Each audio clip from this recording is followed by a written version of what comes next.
Dan malam ini malam yang special. Malam ini malam Jumaat. Malam ini malam 27. Dan tadi baru saja kita menerima hujan.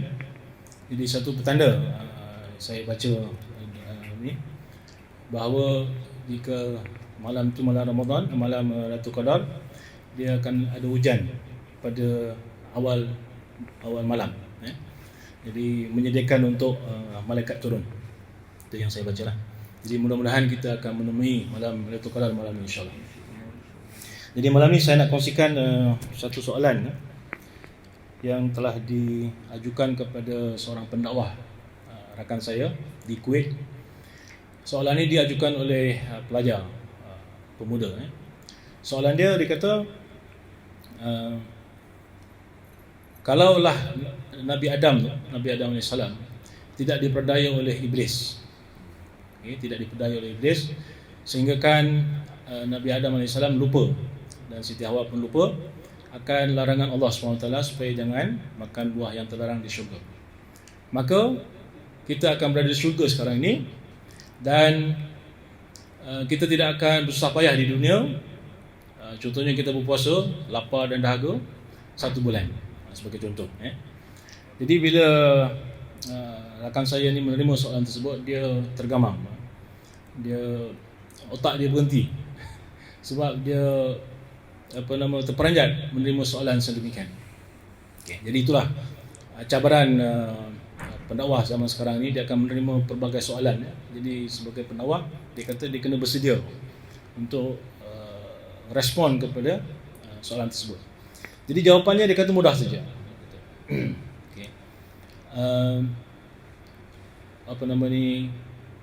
Sebenarnya Allah SWT mencipta manusia tu untuk dihantar ke bumi. Sebagai bukti dia kata dalam surah Al-Baqarah ayat yang ke-30, ayat 30 hingga 39 ni adalah satu urutan ayat yang menceritakan tentang peristiwa dramatik antara Nabi Adam AS dengan iblis. 10 ayat dalam surah Al-Baqarah tu. Jadi dalam ayat yang ke-30, a'udzubillahi minasyaitonir rajim, wa iz qala rabbuka lil malaikati inni ja'ilun fil ardi khalifah. Dan ingatlah ketika Tuhanmu berfirman kepada para malaikat, aku hendak menjadikan khalifah di bumi. Jadi sebenarnya Allah SWT memang nak hantar manusia itu ke bumi untuk menjadi khalifah. Khalifah ni maknanya mentadbir bumi, untuk menggantikan jin yang selalu bergaduh, selalu perang antara satu sama lain. Jadi peristiwa dramatik antara Nabi Adam AS dengan iblis itu sebenarnya adalah suatu sebab untuk Allah SWT menghantar jin dan iblis dan juga manusia ke bumi. Dan ianya ialah suatu proses. Dan proses ini dirakamkan dalam Al-Quran di banyak tempat. Jadi maknanya bila Allah SWT mengulang-ulang peristiwa tersebut dalam Al-Quran adalah untuk mengingatkan manusia akan peristiwa dramatik tersebut. Peristiwa tersebut menjadi pemula kepada perseteruan, pertembungan antara hak dengan batil. Pertembungan antara hak dengan batil. So hak daripada Allah SWT, batil daripada iblis. Jadi dan iblis ini dia dan para pengikutnya, jadi pengikut iblis dipanggil syaitan. Syaitan ni adalah satu gelaran kepada orang, kepada pengikut iblis. Dan pengikut iblis ni terdiri daripada jin dan manusia. Jadi syaitan dengan iblis ni akan menyerang manusia daripada segenap arah, dan setiap masa dia tak ada cuti. Dan iblis ni, dia sebagaimana yang tercatat dalam Al-Quran, dia mengeksploit satu kelemahan manusia yang Allah SWT berikan kepada manusia, iaitu sifat lupa. Jadi sifat lupa ni lah sifat yang unik yang Allah SWT beri kepada manusia, yang tidak diberi kepada makhluk-makhluk lain. Jin tak pernah lupa, malaikat tak pernah lupa, haiwan pun tak pernah lupa, apa lagi, gunung, ganang, semua tak pernah lupa. Yang lupa ni manusia saja. Sebab ada manusia yang kadang lupa balik rumah. Dia lupa ada anak bini kat rumah. Sebab manusia. Kadang dia main golf, dia lupa nak balik rumah. Okay. Jadi itu yang berlaku pada Adam alaihissalam yang telah diperdaya oleh iblis melalui Siti Hawa. Jadi Adam alaihissalam dia tidak diperdaya secara direct oleh iblis. Bila tak boleh direct, dia akan pergi kepada orang di sekeliling dia. So dia attack Siti Hawa dan Siti Hawa mempengaruhi Adam alaihissalam. Maka keluarlah mereka berdua dan juga iblis daripada syurga. Jadi itulah dendam kesumat iblis kepada manusia, kepada Adam, dan dendam kesumat itu akan sampai ke hari akhirat. Dan itu adalah janji, adalah permohonan daripada iblis kepada Allah SWT, dan Allah memberikan mengabulkan permintaan iblis untuk menyesatkan manusia sebanyak mungkin untuk menjadi kawan mereka di neraka. Okay. Jadi saya nak sentuh pasal lupa ni, yang tadi unik kepada manusia tu. Jadi Allah SWT itu maha adil. Allah memberikan manusia itu sifat lupa, tapi pada masa yang sama Allah memberikan 3 sistem yang lengkap untuk membantu manusia melawan iblis, melawan syaitan. Dan musuh manusia ni ialah musuh yang tak nampak. So macam COVID lah, kita tak nampak, jadi kita kena ada satu defense mechanism. So apa yang kita buat, kita ambil injection, vaksin, kita jarak, dan lepas tu kita pakai penutup muka. Jadi itu semua adalah defense mechanism untuk mempertahankan diri daripada serangan virus yang kita tak nampak. So sama juga dengan iblis, dengan syaitan. Mereka tak nampak. Jadi kita kena ada defense mechanism. Jadi Allah SWT telah kurniakan 3 defense mechanism kepada manusia untuk melawan iblis ni. Okay, apakah itu? Yang ini dijelaskan oleh dalam satu hadis Jibril. Dalam hadis Jibril, di mana Jibril AS telah datang kepada Rasulullah SAW dan tanya pasal Islam, pasal iman, dan pasal ihsan. So inilah 3 mekanisme yang Allah SWT kurniakan kepada manusia untuk mempertahankan diri daripada serangan iblis. So yang pertama ialah mengenai iman. Jadi iman ni ialah rukun iman lah, yang macam kita tahu. Jadi rukun iman dia adalah mengenai benda yang in the future. Iman ni benda yang gaib. Rukun iman ni benda yang gaib yang berlaku, yang akan berlaku in the future. Sebagai contoh akhirat. Jadi rukun iman ni kalau macam dalam pengurusan moden sekarang ini, dia panggil vision ataupun visi. So visi adalah benda yang akan datang, yang kita tak nampak sekarang, right? Tapi diperjelaskan apakah ciri-ciri visi itu. So dalam rukun iman tu kita tahulah siapa yang maha berkuasa, iaitu Allah SWT. Dan ke mana kita akan pergi? Kita akan pergi ke negara yang bernama akhirat, di mana mata wang akhirat adalah pahala. Di mana di akhirat itu hanya ada 2 option saja, satu syurga, satu neraka. Dan macam mana nak masuk syurga?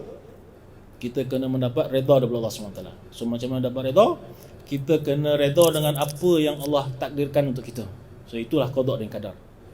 Dan bercakap mengenai qadar dan qadar ni, dan malaikat Jibril yang turun pada malam Al-Qadar adalah untuk memberikan kepada manusia ketentuan tentang nasib, tentang rezeki, tentang ajal, maut kepada setiap manusia yang ada hidup di dunia ini untuk setahun yang akan datang.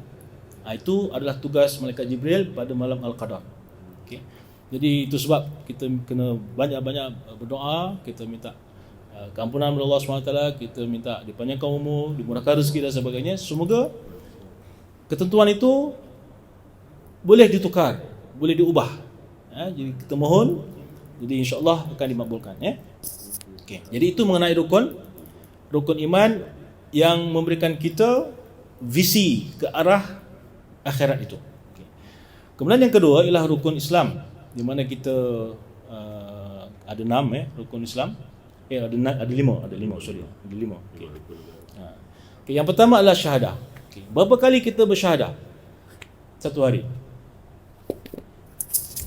Berapa kali kita bersyahadah satu hari?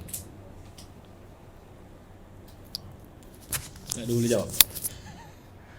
kita bersyahadah 17 kali satu hari dalam solat kita.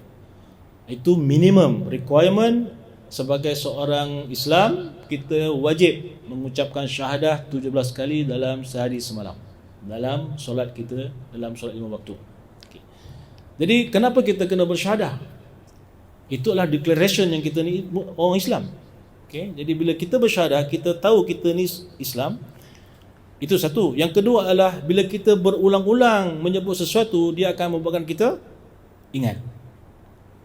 Untuk apa tu? Ingat tu. Satunya supaya kita ingat bahawa kita ni Muslim. Yang kedua ialah untuk kita ingat masa kita menghadapi sakratul maut.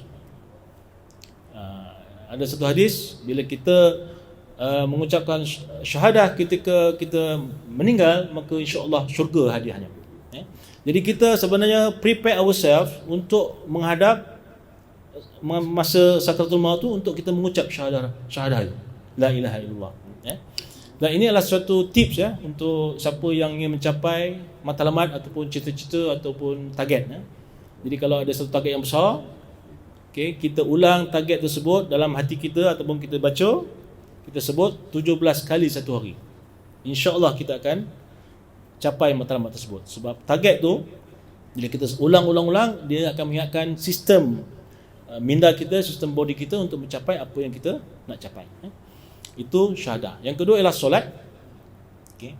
Kalau kita tengok solat ni, dia punya pembahagian masa tu cukup unik. Dan masa solat itulah masa di mana kita ni tengah cukup sibuk, di mana kita masa tu kita lupa dengan Tuhan, kita lalai dengan Tuhan. Sebagai contoh, waktu Zuhur, waktu tu kita sibuk bekerja. Waktu Asar, kita masih sibuk bekerja. Waktu Maghrib, kita sibuk dengan tengah menikmati makanan di rumah. Waktu Isyak, masa kita tengah berseronok, berehat-rehat dengan family. Waktu Subuh, kita sibuk tidur. Jadi masa itu adalah masa peak kita lupa. Jadi Allah kata, hayya 'alas solah. Okay. Dirikanlah solat supaya kamu ingat aku. Jadi itu adalah satu sistem. Solat adalah satu sistem untuk umat Islam ingat Allah SWT. Okay. Kemudian dalam seminggu kita kena pergi ke solat Jumaat, dan itu tak boleh dilakukan seorang-seorang. Jadi kita kena pergi ke satu jamaah, satu grup di masjid ataupun di surau. Okay. Jadi itu adalah satu keperluan untuk kita bermasyarakat. Sebab kita tak boleh seorang-seorang. Bila seorang senang di-attack oleh iblis dengan syaitan ini. Okay. Itu solat. Lepas tu berpuasa. Okay, berpuasa ni, apa matlamat puasa? Supaya kita mencapai takwa. Macam mana mencapai takwa melalui puasa? Ialah bila kita berpuasa ni, kita lapar. Jadi apa tugas lapar? Tugas lapar ialah untuk mendidik nafsu kita. Okay. Jadi kalau kita berpuasa, kita makan banyak-banyak, terutamanya masa kita sahur, okay, supaya kita tak lapar. Itu beat the purpose of fasting. Sebab fasting tu supaya kita lapar, supaya kita mendidik nafsu kita. Tapi bila kita kenyang, kita tak rasa lapar, jadi beat purpose of fasting tu sendiri. Jadi nafsu kita tidak terdidik oleh lapar. Okay, itu mengenai puasa. Kemudian zakat. Okay, zakat ni lah untuk mengingatkan kita bahawa dalam harta kita ni ada hak orang lain. Jadi zakat ni yang saya perasan, saya sendirilah. Dulu masa bekerja, kita potong gaji untuk bayar zakat kan. Tapi bila dah pencen, kita tak potong gaji. Jadi kita kadang terlupa nak bayar zakat. Jadi sekarang amalan saya bayar zakat waktu Ramadan. Jadi masa kita nak bayar zakat fitrah tu, kita sekali bayar zakat harta. Itu penting, zakat harta tuan-tuan dan puan-puan. Sebab itu satu kewajipan. Dan Sayyidina Abu Bakar pernah memerangi orang yang tak bayar zakat selepas kewafatan Rasulullah SAW. Okay. Itu mengenai zakat. Dan yang akhir ialah haji. Jadi haji inilah satu kewajipan kalau kita mampu untuk pergi berjumpa dengan semua orang Islam di Mekah dan di Madinah. Jadi itulah amalan ibadah kita yang Allah rangka supaya kita tidak lupa kepada Allah SWT. Kemudian yang akhir ialah ihsan. Ihsan ni secara umum maknanya adalah berbuat baik. Buat baik kepada siapa? Kepada orang di sekeliling kita, kepada anak kita, kepada jiran tetangga, kepada haiwan, kepada binatang, kepada alam sekitar dan sebagainya. Jadi untuk kita berbuat baik ni, dia hasil daripada hati yang bersih. Daripada hati yang bersih. Hanya hati yang bersih saja boleh buat sesuatu yang baik. Okay? Jadi untuk mendapatkan hati bersih tu, kita kena belajar, kita kena tahu macam mana nak cuci hati. Itulah ilmu tasawuf yang perlu kita pelajari, macam mana kita nak baiki hati kita. Itu fardu ain. Yang tadi rukun iman ialah ilmu tauhid, yang fardu ain. Yang rukun Islam tadi adalah fardu ilmu fiqh, untuk itu fardu ain. Jadi ada 3 fardu ain yang wajib kita pelajari untuk kita melengkapi, untuk kita tahu macam mana kita nak beramal. Dan mengenai ihsan tadi, ialah ibadah-ibadah lain yang bukannya ibadah yang wajib, amalan kita akan menjadi ibadah apabila kita mempunyai niat yang betul. Jadi kita mulakan, macam saya katakan sebelum ini, kita kena mulakan amalan-amalan kita yang lain, yang adat-adat kita selalu lakukan. Kita bermula dengan niat, dan juga kita mulakan dengan bismillah, dan akhiri dengan alhamdulillah. InsyaAllah ia akan menjadi satu ibadah yang akan memberikan kita banyak ganjaran pahala. Jadi itu saja daripada saya malam ni. Dan yang baik itu datangnya daripada Allah SWT, dan yang tak baik itu datangnya daripada diri sendiri. Sudahi dengan wabillahi taufiq wa hidayah. Assalamualaikum warahmatullahi wabarakatuh.